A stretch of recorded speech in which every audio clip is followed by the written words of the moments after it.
ఈ కనబడేటువంటి వాయుమండలంలో దురాత్మలు ఉంటారు. వాయుమండలం వద్ద ఎవరుంటారో దురాత్మలు ఉంటారు. మన బిడ్డలకు బలహీనత కలిగి చేసేటట్లుగా, మన త్రాగుడుకు గురి చేసేటట్లుగా, మన నోటి నుంచి బూతు మాటలు వచ్చేటట్లుగా 13 రకాలైన చెడ్డలు కూడా మనలో ఉన్నాయట. గల్తీ పత్రిక చెప్తున్నాడు. ఉన్నాయా లేదండి? మత్సరములు, దోషణలు, భేదములు, విమతములు, దాన్ని అల్లంతో కూడిన ఆటపాటలు, ఇవన్నీ కూడా ఒకరి మీద ఒకరికి పగ, ద్వేషము, ఇవన్నీ కూడా ఎక్కడ ఉన్నాయి? మనలో ఉన్నాయి. ఇప్పుడు మనలో ఉన్నటువంటి ఈ చెడ్డ దుర్గుణాలన్నింటినీ కూడా బయటకు పారద్రోలి మనలను క్రీస్తు స్వరూపం వచ్చేటట్టుగా చేసేది ఎవరంటే చెప్పండి ఎవరో? పరిశుద్ధాత్మ దేవుడు.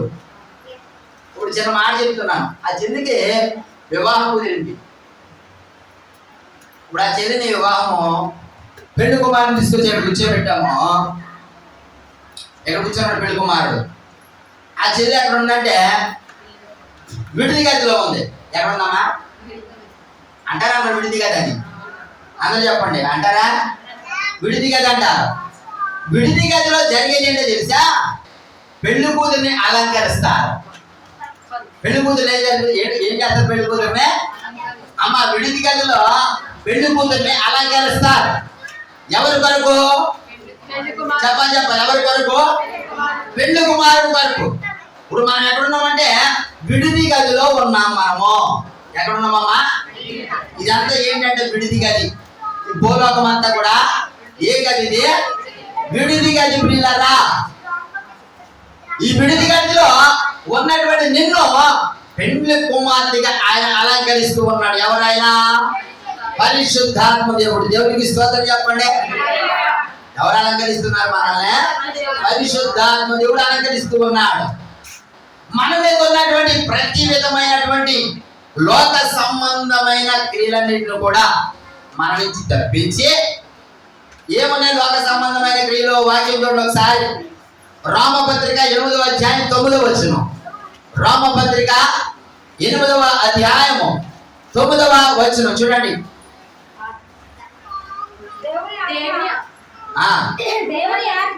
దేవుని ఆత్మ మీలో నివసించిన ఎడల మీరు ఆత్మ స్వభావము గలవారై, మీరు శరీర స్వభావము గలవారు కారట. ఎందులో ఉందట ఆత్మ? అమ్మ చెప్పండి, ఎందులో ఉందట ఆత్మ? ఎక్కడికి చెప్పాలి? మనలో ఉండి మన మీద ఉన్నటువంటి శరీర క్రియలన్నింటినీ కూడా తప్పించి ఆత్మ స్వరూపముగా మనం మారుస్తూ ఉందట. దేవునికి స్తోత్రం చెప్పండి. ఎలాగ మారుస్తుందట? ఆత్మ స్వరూపము. మళ్ళా చదువుతా మాట, చదివిన మాట. దేవుని ఆత్మ మీలో నివసించిన ఎడల మీరు ఆత్మ స్వభావం గలవారే గాని శరీర స్వభావం గలవారు కారు. ఎవడైనా క్రీస్తు ఆత్మ లేని వాడైతే వాడు కానట. ఇప్పుడు మనము క్రీస్తు ఆత్మ కలిగి ఉంటే, పరిశుద్ధాత్మను మనం కలిగి ఉంటే మన మీద ఏ కార్యాలు పనిచేయవట? చెప్పండి, ఏ కార్యాలు పనిచేయవు? శరీర కార్యాలు పనిచేయవు. శరీర కార్యాలు మన మీద పనిచేయవు. ఇలాగా శరీర కార్యాలు ఏంటి? శరీరము పాపాన్ని కోరుకుంటది. శరీరం ఏం కోరుకుంటుందమ్మా? కోరుకుంటుందా? చూడండి 7వ అధ్యాయము 24వ వచనం చదవండి. 7వ అధ్యాయము అయ్యో నేనెంత దౌర్భాగ్యుడను, ఇంటి మరణమునకు లోనకు శరీరము నుండి నన్ను ఎవడు విడిపించును. చాతలు సారాగండి.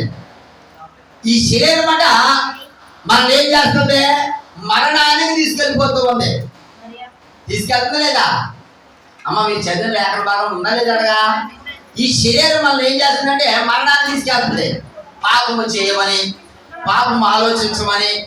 అమ్మ వినాలి, నువ్వు ఏం చేసినా పర్లేదు, నువ్వు లగ్జరీగా బ్రతకాలి. నీ శరీరం మీదకి సింటు రావాలి.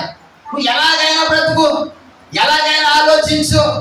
నీ శరీరం ఎల్లప్పుడు కూడా పాపం వైపే ప్రేరేపిస్తుందట.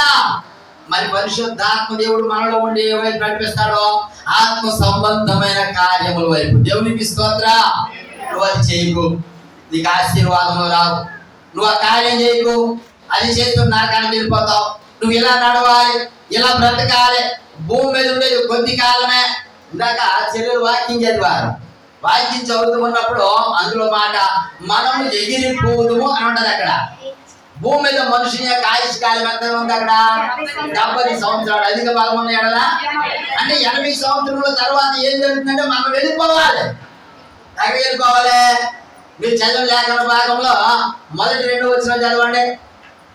ఏ కీర్తన చదివారు మీరు? 91వ కీర్తన మొదటి 2 వచనాలు చదవండి.